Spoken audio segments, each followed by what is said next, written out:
Hello friends, welcome to our channel Lit Think Beyond Text. আমাদের আজকের poem the white swans at Coole, written by W B. Yeats. কবিতা শুরুর আগে যাকে নিয়ে একটু না বললেই নয়, সেই ডব্লিউ.বি. ইয়েটসকে নিয়ে, উইলিয়াম বাটলার ইয়েটস পুরো নাম, তার সম্বন্ধে একটু জেনে নেওয়া যাক। এনার জন্ম, এই ব্ল্যাঙ্ক পেজেতে আমরা কিছু ইম্পর্টেন্ট সাল নোট করে নেব। এনার জন্ম 1865-এ, তাহলে প্রথম ইয়ার পেলাম 1865।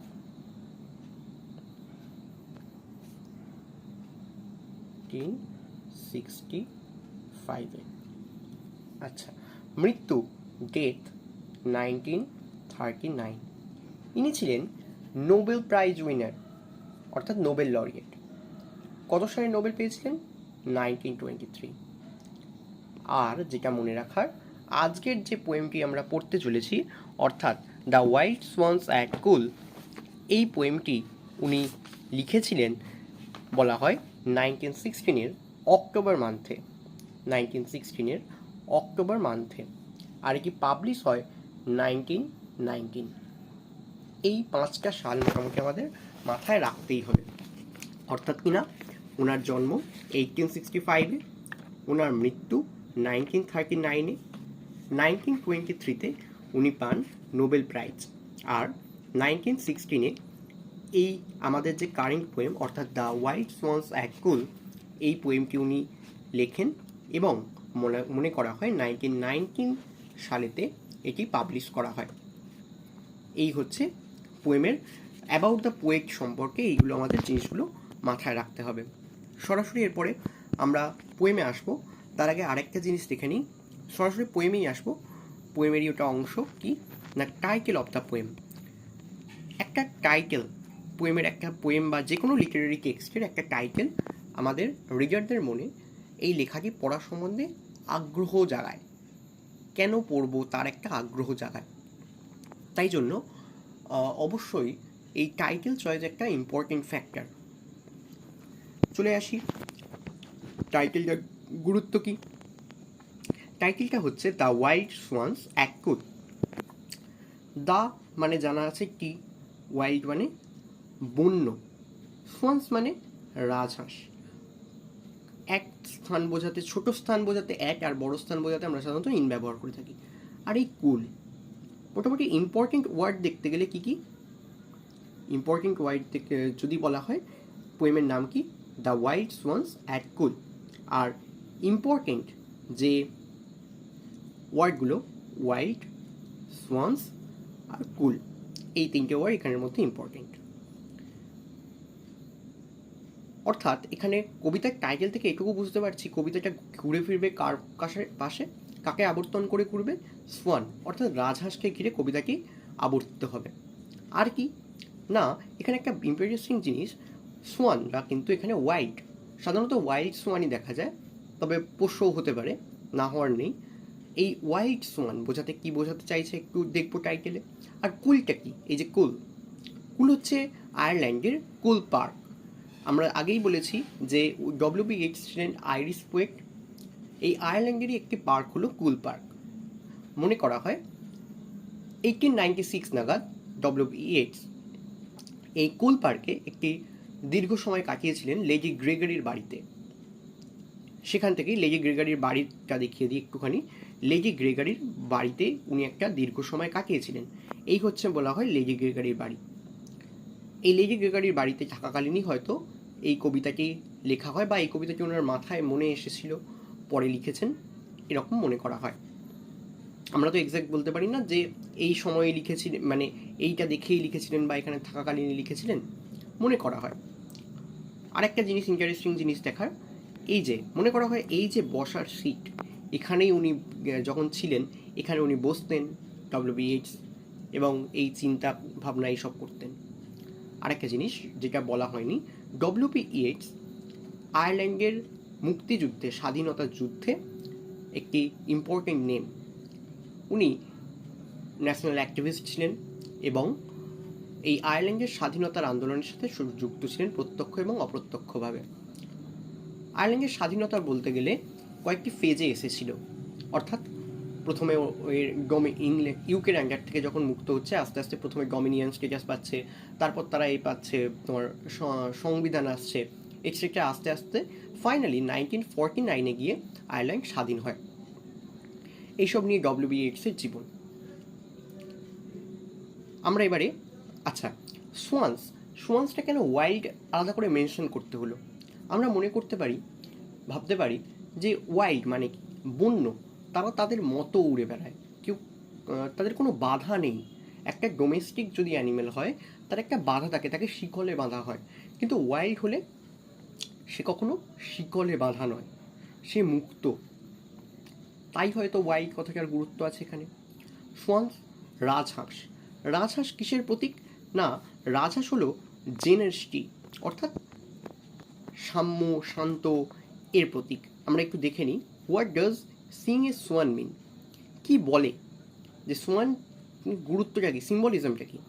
এ swan with its elegant beauty, অর্থাৎ একটি রাজহাঁস তার এই সৌন্দর্যের জন্য, অ্যান্ড গ্রেস, তার এই গ্রেসফুল এলিগেন্ট বিউটির জন্য, tells you to be silent, বলে তোমাকে সাইলেন্ট হতে শেখায়, and silent, graceful and elegant as well. Silent হতে শেখায়, নম্র হতে শেখায়, আবার তোমার এলিগেন্ট অর্থাৎ রাজকীয় ভাব আনে, কারণ রাজহংস, রাজকীয় ভাব থাকবে তার মধ্যে। An encounter with a swan can also be taken as an omen that you will soon be meeting your soulmate and that you will be in a loving, trusting and loyal relationship. রাজহাঁসের দেখা পাওয়া মনে করা হয় যে দেখা পেয়েছে সে শীঘ্রই তার সোলমেট অর্থাৎ অন্তরাত্মার খোঁজ পাবে নাকি, অর্থাৎ কিনা সে যাকে ভালোবাসবে, ট্রাস্ট করতে পারবে, সেরকম একজন লয়াল রিলেশনশিপে আসতে পারবে। তাহলে সোয়ান এখানে বলা চলে ভালোবাসার প্রতীক, এটুকু বোঝা গেল। আর কুলপার্ক দেখাবে।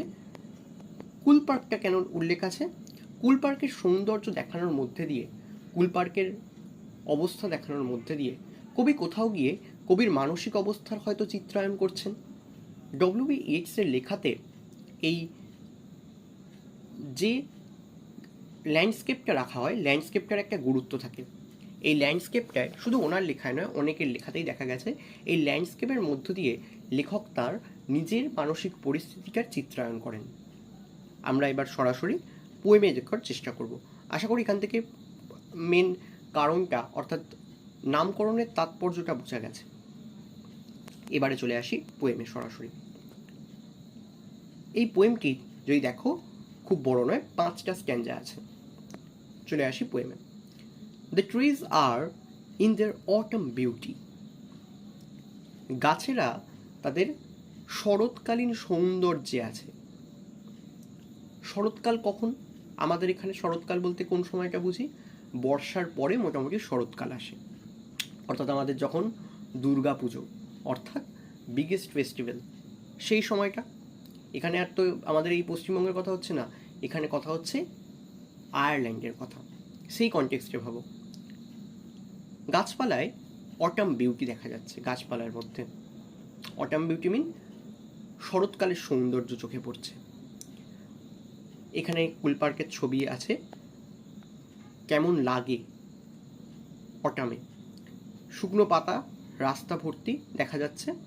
এই হচ্ছে কুলপার্কের অটামকালে অর্থাৎ শরৎকালে অবস্থা। তারপরের লাইন দেখি, the woodland paths are dry. Woodland মানে বনের মধ্যে দিয়ে যে রাস্তা সেটা শুকনো। এই যে বনের মধ্যে দিয়ে যে রাস্তা সেটা লাল আর শুকনো। Under the October twilight, the water mirrors a still sky. অক্টোবরের গোধূলি সময় অর্থাৎ সূর্যাস্ত যাবার সময়, টুইলাইট। অক্টোবর মানে শরৎকাল। The water mirrors the still যে জল অর্থাৎ কুলপার্কের মধ্যে যে একটা, যেখানে রাজহাঁসের কথা যত পরে আসছে, যে জল আছে সেখানে কার ছায়া পড়ে, কার প্রতিবিম্ব তৈরি হয়েছে? দ্য স্টিল স্কাই, শান্ত আকাশের প্রতিবিম্ব তৈরি হয়েছে। এবার একটা আসা যাক যে এই the water mirrors a still sky, ওয়াটারের প্রতিচ্ছবি তৈরি হয়ে আকাশের প্রতিচ্ছবি তৈরি হয়েছে জলেতে। আমরা এটা মনে করতে পারি না কি যে এই স্কাই হলো পোয়েট নিজে, যে কিনা এখন শান্ত, আর এই যে সোয়ান যারা লাফালাফি করছে, যারা কিনা বন্য,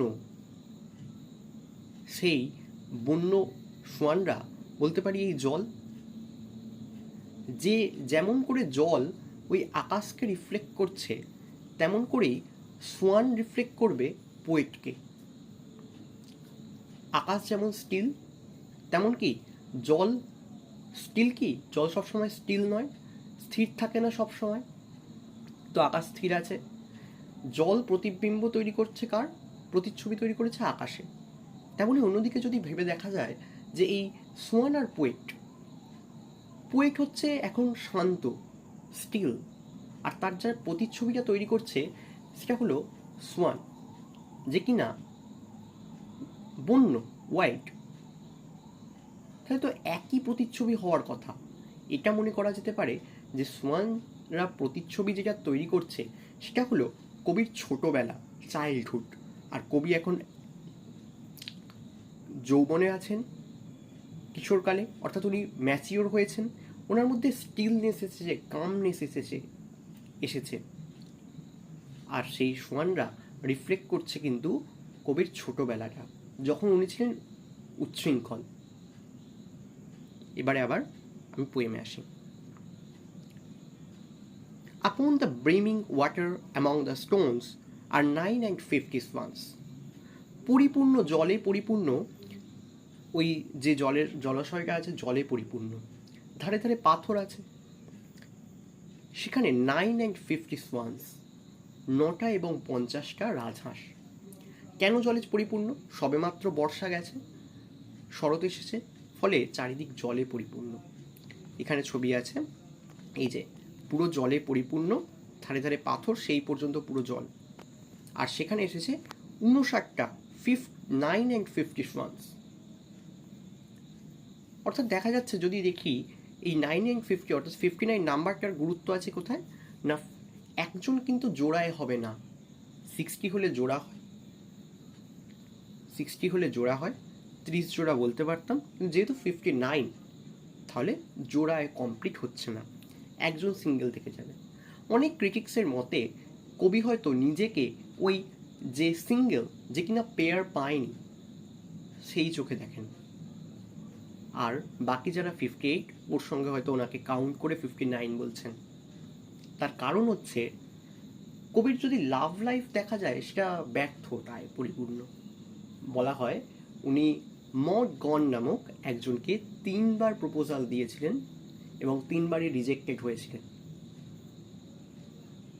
এই মড গন ছিলেন আইরিশ অ্যাক্টিভিস্ট, আর ওনার কাছে 3বার রিজেক্টেড হয়েছিলেন। তাই হয়তো উনি নিজেকে সেই একাকিত্বর মধ্যে অনুভব করতেন। সেখানে হয়তো তাই 58টা যখন পেয়ার, 58টা পেয়ার বলবো না, 29টা যখন পেয়ার, 58টা সোয়ান্স অ্যান্ড হিমসেলফ, নিজেকেও তিনি সোয়ানদের সঙ্গে তুলনা করে হয়তো 59 নাম্বারটা নিয়েছেন, যদিও আমাদের সেটা জানা নেই। আরেকটা ইম্পর্টেন্ট নিউমেরোলজির ক্ষেত্রে, অর্থাৎ জ্যোতিষশাস্ত্রের কথা যদি বলা হয়, জ্যোতিষশাস্ত্রে বিশ্বাস করার কথা আমি বলছি না এখানে, নিউমেরোলজি অর্থাৎ সংখ্যাতত্ত্বের বিচারে বলা হয় 59 নাম্বারটা নাকি আমাদের কি সূচনা করে না, আমরা যে পাস্ট 59 নাম্বার নাকি বারবার চোখের সামনে আসলে বলা হয় যে আমরা খুব শীঘ্রই আমাদের পাস্ট জিনিসটাকে ভুলে সামনের দিকে এগিয়ে যাব। এখানেও হতে পারে কবি হয়তো এই নাম্বারটাকে ইউজ করার মধ্য দিয়ে বলতে চাইছেন এই যে সোয়ানদের সংখ্যাটা, এই যে 59 সংখ্যার সোয়ান ওনাকে ভাবাচ্ছে, নতুন করে এগিয়ে যাওয়ার পথ দেখাচ্ছে, এটা বলা যেতে পারে। আসলে লিটারেচার জিনিসটাই হলো ভাবার উপর নির্ভর করছে। কবি এক্স্যাক্ট কী ভেবে লিখেছেন আমরা জানি না, আমাদের কাছে সেটা জানার সুযোগ নেই, তাহলে তাকে এখন ডাকতে হবে, প্ল্যান চেক করতে হবে, সেসব তো সুযোগ নেই। এই জন্যই তো লিটারেচার আমাদের ভাবতে শেখাবে সেটা, আর আমরা সেখানে সেটাই করার কাজ করছি। তোমরাও পারলে তোমার যেটা মনে হয় 59 বা এই ধরনের সিম্বলিজম তোমরা খোঁজার চেষ্টা করো, পড়ে যেটা পাবে সেটা কমেন্টে জানাবে। আমি পড়ার জন্য আগ্রহী আছি, অবশ্যই জানাবে। তাহলে এতদূর দেখা গেল যে একটা সেটিং তৈরি হচ্ছে, যে কবি অটাম বিউটি দেখছেন কোথায়, এখনও কুল পার্কের নাম কোথাও আসেনি। কুল পার্ক যদি আমরা শুরুতেই জানি যে কুল পার্কেই হচ্ছে ঘটনাটা। অটাম বিউটি কীভাবে দেখিয়েছেন না, গাছপালা অটামের সৌন্দর্যে আছে সৌন্দর্যে পরিপূর্ণ, বনের রাস্তা শুকনো, আর অক্টোবর টুইলাইট, সন্ধে নামার সময় অক্টোবর মাসে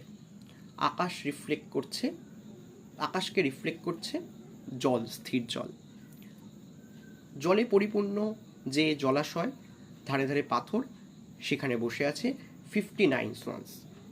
তারপরে স্টেজে আসি।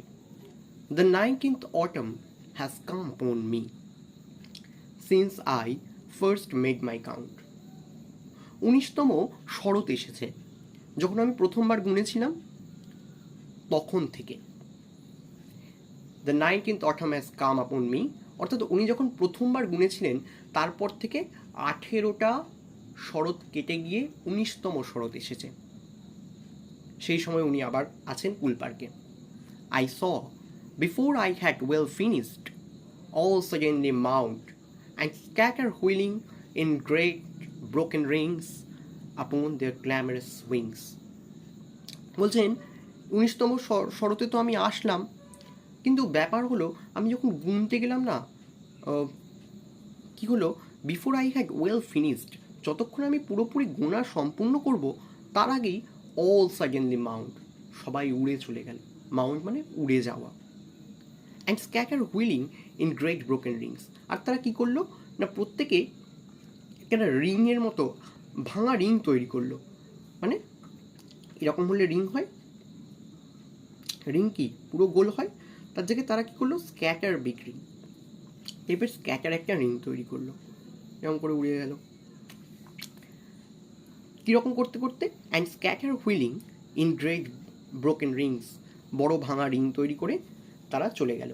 আপন দেয়ার গ্ল্যামারাস উইংস, কিসের আওয়াজ করতে করতে, একটা বিশ্রী বলবো না, একটা নয়েজি আওয়াজ, একটা আওয়াজ হচ্ছে যে কিছু একটা যাচ্ছে, তাদের ডানার আওয়াজ করে করে চলে গেল, নয়েজি উইংস আওয়াজ করে করে। I have looked upon those brilliant creatures, আমি না ওই অদ্ভুত সুন্দর ওই যে ক্রিয়েচারগুলোর দিকে, ক্রিয়েচার বলতে এখানে কারা, ওই সোয়ান্সের দিকে তাকিয়ে রইলাম। And now my heart is sore, এখন আমার হৃদয়ে ব্যথা হচ্ছে। সোর মানে অ্যাকিং হওয়া। আগেই বলেছি যে উনি সব কিছু নিয়ে বিধ্বস্ত তখন। এক তো আয়ারল্যান্ডের মুক্তিযুদ্ধ চলছে, তার সঙ্গে ওনার লাভ লাইফে উনি ভীষণভাবে ব্যর্থ, তাই হয়তো উনি বলছেন মাই হার্ট ইজ সোর। যেখানে ওই ব্রিলিয়ান্ট ক্রিয়েচাররা খুশি, মুক্ত, সেখানে পরিস্থিতির চাপে কোথাও গিয়ে বদ্ধ আমাদের কবি W.B. Yeats, তারা হয়তো বলছেন যে সোর।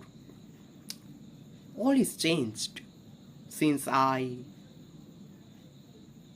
hearing at twilight the first time on this shore, the bell beat of their wings above my head trod with a lighter tread।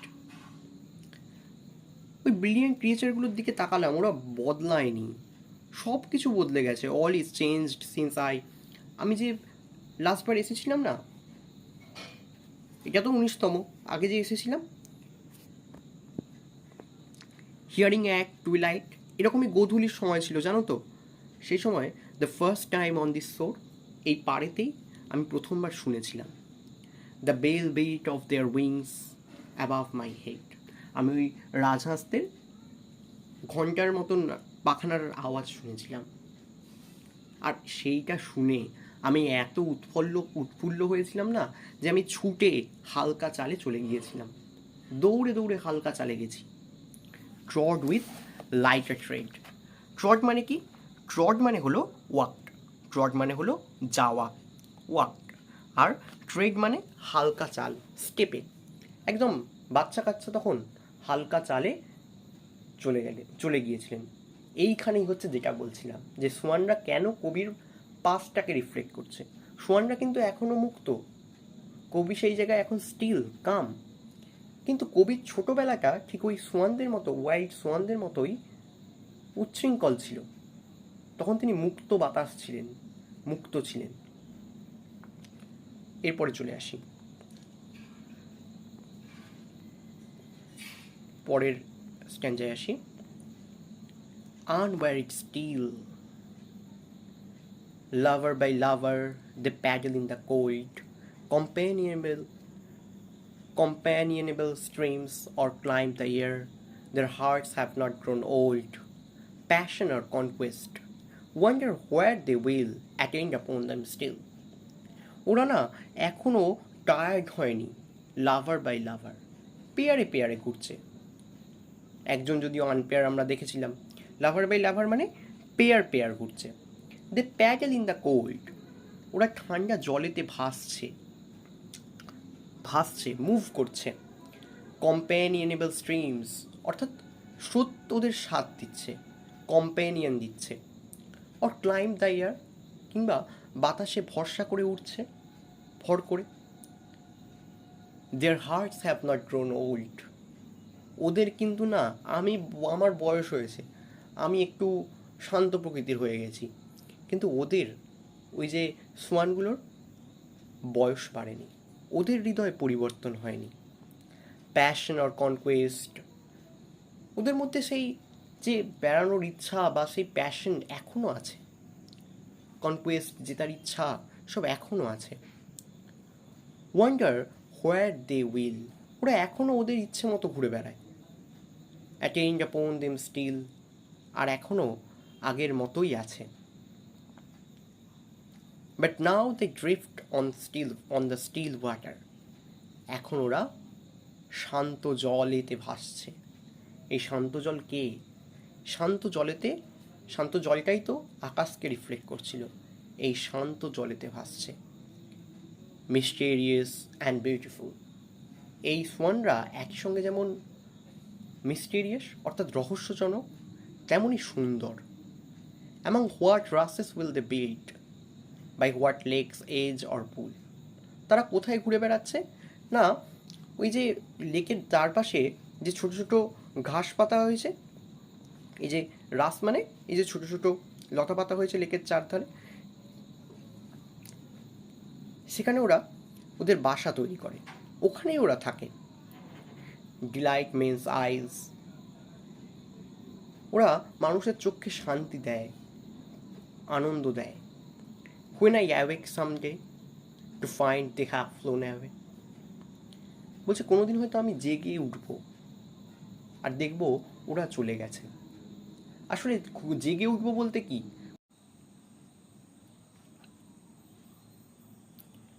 Deloitte men's eyes when I awake someday to find they have flown away. When I awake someday, যখন আমি জেগে উঠবো, তাহলে কি কবি literally ঘুমোচ্ছিলেন এতক্ষণ? আসলে তা নয়। বলা হয় আমরা তো এই পৃথিবীতে মায়ার জালে আবদ্ধ, আমরা যেন ঘুমিয়ে আছি, আর মৃত্যু হলে আমরা যেন জেগে উঠব, তখন আমাদের ঘুম ভাঙবে। তেমনি কবির যখন মৃত্যু হবে তখন ওনার ঘুম ভাঙবে। দেখবেন সেই জগতে আর এই সোয়ানরা নেই। মৃত্যুর পরে আমরা অন্য জগতে বলা হয় পদার্পণ করি, সেখানে এই সোয়ানরা নেই, কিন্তু এরা কিন্তু এই পৃথিবীর জগতে থেকে গেছে। পৃথিবীর জগৎটায় কবি আর থাকবেন না, কিন্তু এই সোয়ানরা চিরকালীন সৌন্দর্য, পৃথিবীর চিরকালীন সৌন্দর্য তা থেকে যাবে। সোয়ানরা তো সৌন্দর্যের প্রতীক, সেটা থেকে যাবে। কবি চলে যাবেন, এই সোয়ানরা কিন্তু থেকে যাবে, আর প্লিজ করবে অন্য কোনো মানুষের চোখকে, ডিলাইট করবে অন্য কোনো মানুষকে, আনন্দ দেবে। অর্থাৎ প্রকৃতির সৌন্দর্য চিরকালীন, আর তা মানুষকে আনন্দ দেবে। আর আমাদের মতো আমরা মানুষরা যারা মরণশীল, আমরা একদিন জেগে উঠব, অর্থাৎ আমরা একদিন চলে যাব। তেমনি কবিও যেদিন চলে যাবেন, সেখানে গিয়ে দেখবেন যে এই সোয়ানরা চলে গেছেন, উড়ে গেছেন। কিন্তু সত্যি কি উড়ে যাবে তারা? না, এই পৃথিবীতে তাদের সৌন্দর্য কিন্তু থেকে যাবে। আচ্ছা, এবারে এই কবিতার থিম কি? একটা তো এখানে দেখা যাচ্ছে যে সোয়ান যেটা সৌন্দর্যের প্রতীক, তার মধ্যে দিয়ে নেচারের সৌন্দর্যকে সেলিব্রেট করছেন আর বোঝাতে চেয়েছেন যে নেচারের সৌন্দর্য চিরকালীন থাকবে, মানুষ মাত্রই মরণশীল, মানুষ চলে যাবে, সৌন্দর্য, প্রকৃতির সৌন্দর্য থেকে যাবে। আর কি, এই যে অক্টোবরের যে সিজনে প্রকৃতির যে অবস্থা, সেইটা বর্ণনার মধ্যে দিয়ে কবির মেন্টাল কন্ডিশন হয়তো বুঝিয়েছেন বলতে পারি। যেমন দেখা যাচ্ছে জলে পরিপূর্ণ, অক্টোবরে আগেই বর্ষা গেছে, ঝড় ঝঞ্ঝা গেছে, তাই সব কিছু জলে পরিপূর্ণ। কবির লাইফেও অনেক ঝড় ঝঞ্ঝা গেছে, তারপর উনি কাম হতে শিখেছেন, উনি শান্ত হতে শিখেছেন। জলে পরিপূর্ণ, আমরা এটাকে তুলনা করতে পারি যে উনি এক্সপেরিয়েন্সে পরিপূর্ণ এখন, এটা মনে করা যেতে পারে। আর আগেই বলেছি স্টিল স্কাই কে রিফ্লেক্ট করছে? এই ওয়াটার। তেমনই কবিকে রিফ্লেক্ট করছে কে? ওই সোয়ানরা, কবির বয়হুডকে, ছোটবেলাকে। এখানে একটা নস্টালজিক ভ্যালুও কাজ করছে, এটাও বলা যায়। এই ছিল আমাদের আজকের পোয়েম। আশা করি আমরা ডিসকাস করতে পেরেছি। দেখা হবে অন্য কোনো একটি ভিডিওতে। Thank you.